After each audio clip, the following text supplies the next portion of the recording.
Olá e bem-vindos. Hoje vamos mergulhar num tema que, bem, já não é futuro, pois não. Está mesmo aqui no nosso ecrã do dia a dia.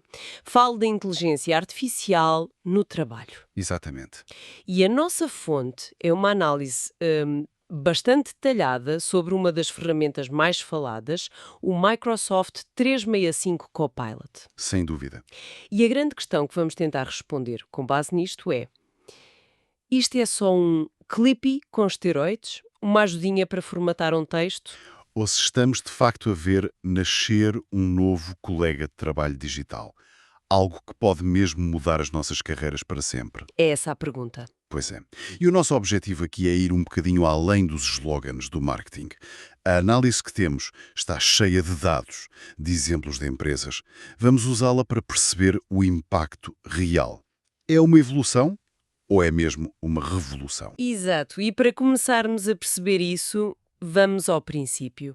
A Microsoft enquadra tudo na sua missão de capacitar cada pessoa e organização a alcançar mais. Uma promessa enorme, claro. É uma promessa e tanto, mas na prática, como é que a IA ajuda a chegar lá? Olha, o que a análise deixa muito claro é que a IA não é vista só como uma ferramenta para fazer as coisas mais depressa. É posicionada como um motor de crescimento em três áreas principais. A primeira, claro, é a produtividade. O óbvio. O óbvio. A segunda é potenciar a criatividade. E a terceira é otimizar as operações de negócio. Portanto, não é só sobre eficiência, é uma abordagem Mais completa. mais completa. Vamos focar-nos um pouco na produtividade, que é aquilo em que toda a gente pensa primeiro. Como é que isso se materializa? A análise divide-a em dois níveis, e a distinção é importante. O primeiro é a produtividade pessoal. Ok. É aquilo que sentimos no imediato, não é? Poupar tempo a resumir uma cadeia de e-mail gigante ou a criar o primeiro rascunho de uma apresentação que ia demorar horas. São os ganhos individuais. O alívio. Exatamente. O alívio daquelas tarefas repetitivas. Mas, claro, para uma empresa, o que interessa mesmo é o segundo nível, O valor empresarial. precisamente. E aqui a análise vai além do típico aumentar receitas e cortar custos. Um ponto que eles destacam e que eu acho muito interessante é o bem-estar dos colaboradores. Ah, e isso é menos comum. É. A ideia central é que a IA não serve para as pessoas fazerem mais do mesmo, mas sim para as libertar do trabalho mais mecânico, repetitivo. O chamado work about work. As tarefas que não são o nosso trabalho a sério. Exatamente isso. Ao eliminar essa carga, a teoria é que as pessoas têm mais tempo e ehm, mais energia para pensar de forma estratégica, para serem criativas, o que, por sua vez, aumenta a satisfação e combate o burnout. É uma tentativa de mudar a qualidade do trabalho, não só a quantidade. Faz todo o sentido. Ok, então o slogan que eles usam é o seu assistente de IA para o trabalho. Mas já existem tantos assistentes, tantos chatbots. O que é que, segundo esta análise, torna o Copilot fundamentalmente diferente? Bem, há cinco pontos que, em conjunto, contam a história. O primeiro, a integração profunda. Ok. O Copilot não é mais uma aplicação que temos de abrir. Ele vive dentro das ferramentas que milhões de pessoas já usam todos os dias. Word, Excel, PowerPoint, Teams. Está lá, no sítio onde o trabalho acontece. Exato. E isso é crucial, porque a barreira à entrada é muito mais baixa se não tivermos de aprender uma plataforma nova do zero. Sem dúvida. E o segundo ponto? O segundo ponto é o contexto dos dados. E aqui é que a coisa começa a ficar mesmo muito poderosa. Como assim? Ele não se limita a pesquisar na internet. Ele tem acesso a três fontes de informação ao mesmo tempo. A web, os nossos dados de trabalho individuais. Espera, os nossos dados? Deixa-me perceber bem isto. Sim, Significa que se eu lhe pedir um resumo sobre o projeto X, ele não vai só à net? Ele vai ler os meus e-mails, as transcrições das reuniões no Teams sobre o projeto. Vai ler os teus e-mails, as transcrições, os PowerPoints que estão no teu OneDrive sobre esse projeto, precisamente. E os dados da organização. E os dados da organização. É essa triangulação que o transforma de um motor de busca inteligente num assistente verdadeiramente pessoal, relevante para o nosso trabalho. Uau! Ok. Isso muda tudo. E os outros pontos, quais eram? O terceiro ponto é algo a que o documento chama agentes de pensamento avançado.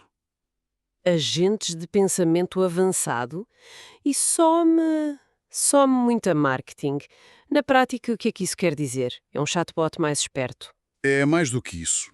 Pensa nisto menos como um chatbot para perguntas rápidas e mais como um assistente especialista virtual.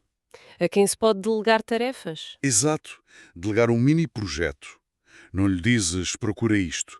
Diz-lhe analisa estas tendências de vendas dos últimos 6 meses e prepara um resumo dos 3 principais riscos e oportunidades.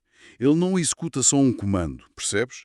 Ele raciocina sobre um problema. Ok, é uma mudança de paradigma. E os últimos 2 pontos, rapidamente. O quarto é que é uma plataforma extensível. As empresas podem usar uma ferramenta, o Copilot Studio, para criar os seus próprios agentes à medida.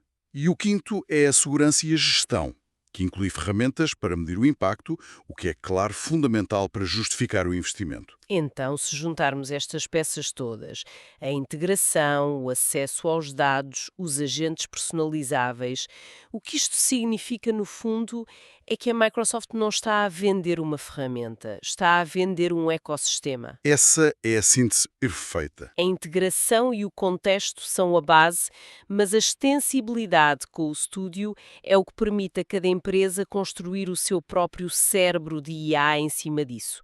Não é um produto, é uma plataforma. É essa a ambição. Ser a camada de inteligência sobre todo o trabalho de uma organização. Ok, a teoria é mesmo impressionante, mas estas promessas de produtividade nós já as ouvimos antes com outras tecnologias, não é? Pois já. A questão é, isto está a ser usado no mundo real? Temos dados concretos de empresas que já estejam a ver resultados? Sim, e esta é a parte em que a análise se torna menos teórica e mais palpável. O número que se destaca logo é que 70% das empresas da Fortune 500 já estão a usar o Microsoft 365 Copilot. 70%! 60%. Ou seja, isto já não é uma experiência de nicho para early adopters. Já é mainstream no mundo corporativo. Certo. E que tipo de resultados é que estão a ver? Os exemplos são muito variados. Na Honeywell, por exemplo, a poupança média de tempo por colaborador é de 92 minutos por semana. Mais de 1h30. Exato. E a empresa calculou que o impacto em produtividade equivale a contratar mais 187 pessoas. 92 minutos por semana é um número fantástico, mas as empresas de tecnologia adoram estes números. A análise dá alguma pista de como é que isto foi medido? Foi autorreportado ou foi com base em dados concretos? Isso faz toda a diferença. É uma ótima pergunta. O documento não entra nesse pormenor para cada caso, mas menciona a existência de um Copilot Dashboard. E esse dashboard permite às empresas medir a adoção e o impacto com base em ações concretas, tipo o número de resumos de reuniões gerados ou e-mails redigidos. Ah, ok. Portanto, a intenção é que seja quantificável, mas o teu ponto é muito válido. O método de medição é sempre crucial. Certo. Que outros exemplos temos? Na Dow, uma gigante da indústria química, aí o impacto foi na otimização de processos. Eles automatizaram a faturação de envios e pouparam milhões de dólares logo no primeiro ano. Aqui já não estamos a falar de produtividade individual, mas de redesenhar um fluxo de trabalho inteiro. Isso é muito mais tangível. E em áreas como vendas? Na Lumen, a equipa de vendas aumentou o número de chamadas de saída em 40%. 40%? Sim, e isto resultou num aumento de receitas de 50 milhões de dólares por ano. E depois tens o caso da Vodafone, 68 mil utilizadores, e a estimativa de tempo poupado é de 3 horas por semana, por pessoa. 3 horas por semana na Vodafone. É um número incrível. Mas isso levanta outra questão. O que é que acontece a esse tempo poupado? Transforma-se em mais trabalho? Em fazer o dobro das tarefas? Ou as pessoas estão realmente a usá-lo para pensar mais? Ou, quem sabe, para sair mais cedo? A análise aborda este impacto cultural. Não diretamente, mas essa é a pergunta de US$ 1 milhão que todas estas empresas se devem estar a fazer. A tecnologia dá a oportunidade, não é? Mas a cultura da empresa é que dita se esse tempo se transforma em mais valor ou apenas em mais volume. Exato. A análise foca-se mais no potencial. Por exemplo, na Finastra, a equipa de marketing reduziu o tempo de criação de campanhas em 75%. Um projeto que levaria 7 meses foi feito em 7 semanas. O que me impressiona nisto tudo é a variedade. Passamos de vendas a operações logísticas e até à investigação científica. O caso da Amgen. Sim, com a Amgen, onde 20 mil utilizadores estão a acelerar a investigação de doenças raras. O impacto parece ser completamente horizontal. Aplica-se a quase todas as funções. Exatamente. O valor não está numa única funcionalidade mágica, mas na sua aplicação a centenas de pequenos casos de uso diferentes dentro de uma organização. Falaste há pouco nos agentes de pensamento avançado e eu fiquei curiosa. Como é que isso funciona na prática? A análise dá um exemplo concreto. Sim, dá. E é talvez a parte mais futurista de tudo isto. O exemplo é o do agente analista, desenhado para análises de dados complexas. E o interessante é a forma como ele pensa. Ele usa uma técnica de raciocínio a que os especialistas chamam de cadeia de pensamento. E o que é que isso significa para uma utilizadora como ele? Significa que ele não salta diretamente para a conclusão. Ele mostra o trabalho dele passo a passo, como se estivesse a resolver um problema num quadro branco, percebes? Mostra o processo. Exato. Ele pode, por exemplo, decidir que precisa de analisar os dados e depois escrever e executar um pequeno programa em Python para o fazer e mostra-te o código que usou e os resultados intermédios. Isso é absolutamente fundamental para a confiança. Um analista humano pode ver a lógica, pode verificar o processo e garantir que o resultado faz sentido, em vez de ser só uma caixa negra que cospe um número. Precisamente. É por isso que o descrevem como um parceiro de pensamento. E há uma frase na análise que me marcou. Diz que este tipo de agente realiza o tipo de trabalho que normalmente se espera de colaboradores bem pagos. Uau! Isto mostra bem o nível de sofisticação que estas ferramentas estão a alcançar. Não é para formatar texto, é para fazer análises complexas. Então, para uma empresa que está a ponderar isto, como é que se mede o valor? Como se passa da sensação de isto ajuda para números concretos no balanço? A análise estrutura essa medição em torno das métricas que as empresas já usam. Não se trata de inventar novos indicadores, o que é inteligente. Ok. Por exemplo, para uma equipa de vendas, o Copilot pode ajudar a gerar leads ou a preparar propostas. Os indicadores a medir, os KPIs, seriam a taxa de fecho de negócios ou o tempo do ciclo de vendas. Melhoraram ou não? E para outras áreas, como o marketing ou os recursos humanos, por exemplo? Mesma lógica. Em marketing, a aplicação é criar conteúdos ou gerir campanhas. Os KPIs são os leads gerados, o custo por lead.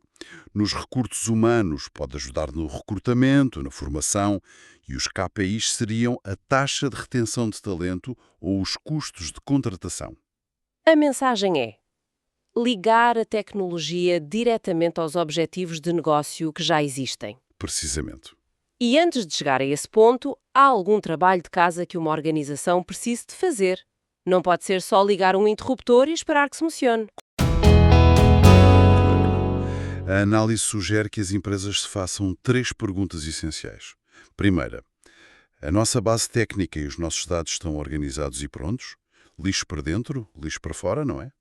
A fundação. Fundação. Segunda, temos uma cultura de aprendizagem. As pessoas têm as competências para realmente adotarem e explorarem isto.